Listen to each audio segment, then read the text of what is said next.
What's up, guys? Maritime Spook here, and I'm going to do a quick little video for you here. This here in my little snowman cup is my first cup of Chaga tea, and I'm going to show you what we did to process it, and basically, tell you a couple things about it. For those of you that don't know, I in a couple of the comments, a couple fellow there looking forward, he had asked about it, and I wanted to look it up. And basically what it is, it's a medicinal fungus that grows on predominantly birch trees. And when the birch tree gets injured, this thing sort of attacks the injury and it starts to suck all the nutrients out of the tree. So basically what you're getting is all the good nutrients and all the stuff that the tree has had, it's into this fungus. And you cut that off, and it's used for a whole host of different stuff. So I mean, it's good for fire starting, mostly like for tea.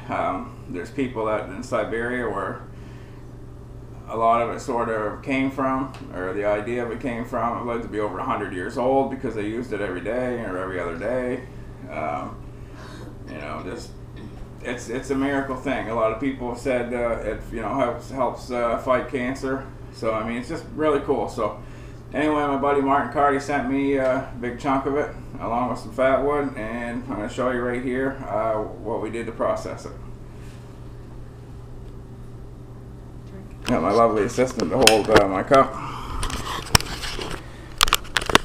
So basically here, guys, what we got going on is right in here are the pieces of chaga.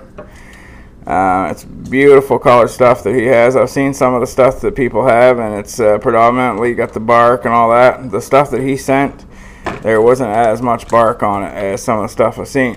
So basically you want to peel the bark, big piece of bark off, and as much of the black as you can. Oh, this way. And so anyways, you peel that off, and I took excuse me, guys, I took my little mini hammer, and I took this little fixed blade recon knife. I've got a video on that, and I used the knife as like my wedge, and I went in and I cut it up in pieces.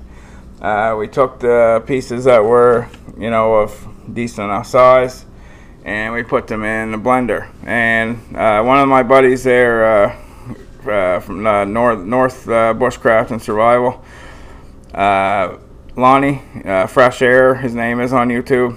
He said if you're going to be processing this stuff, guys, to use maybe a food processor or a coffee grinder that I don't really care about because it's actually kind of hard on it, but we've got an old one, so whatever. So anyways, this is basically your end product right here, guys. If you can see it, it's got pretty much the consistency of tea leaves, basically, after you've got it cut up in the small pieces and through the processor, and you end up with this stuff.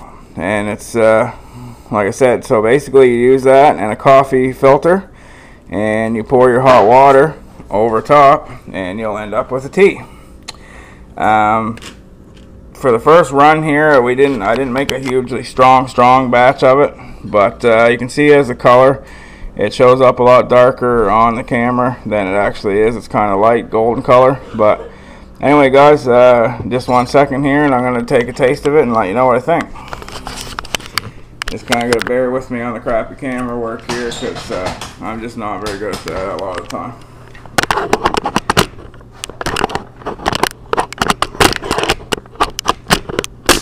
There we go. So there we go. I'm going to actually take a spoonful first. It's actually pretty good. Surprisingly enough, it really is good. I like sugar and a little bit of milk and stuff in my tea. My girlfriend's dad says I'm kind of a baby when it comes to that, I guess, but that's why I like it. But it's actually pretty good. It's got its own kind of taste, but I mean, it's not, it's not bad at all. It doesn't taste better than some teas I've tasted. So it's really cool. This is, really good for you from what everybody says. You can add things to it once, to your desire, a little splash of honey or you know, whatever. But with me, I think it's going to be probably, you know, a good teaspoon of sugar. That's what I'll probably add to this. So yeah, it's really good stuff. And thanks a lot, Martin. You're a good, really good guy for doing that.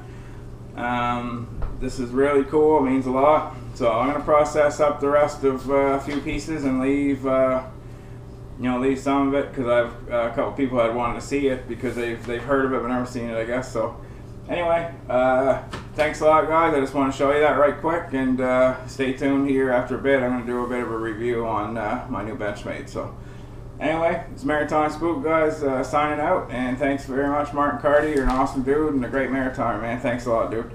And keep your stick on the ice.